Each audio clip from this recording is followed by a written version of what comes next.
خدای من.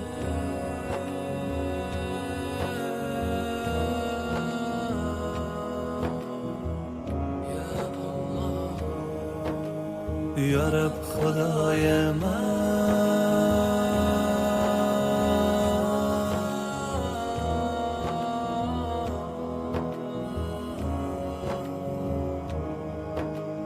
ای خالق یکتا، ای خوب و بی همتا، هر جا گذر کردم دیدم نشانت را. هستی از آن تو ای ماه دل آرام، من کی توانم گفت حمد و ثنایت را. یا رب خدای من، ای مهربان من، نام تو و یادت آرام جان من. یا رب خدای من، ای مهربان من، نام تو و یادت آرام جان من. یا رحمانو یا رحیم یا مالکو یا حکیم یا محیمین یا حسیب یا مجیبو یا رقیب یا الله الله یا الله الله یا الله الله یا الله الله.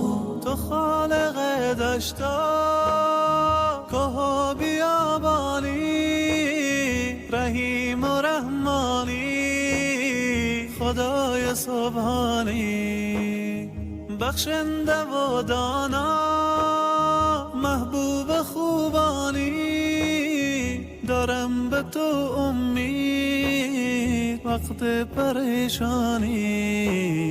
یا رب خدای من، ای مهربان من، نام تو و یادت آرام جان من. یا رب خدای من، ای مهربان من، نام تو و یادت آرام جان من.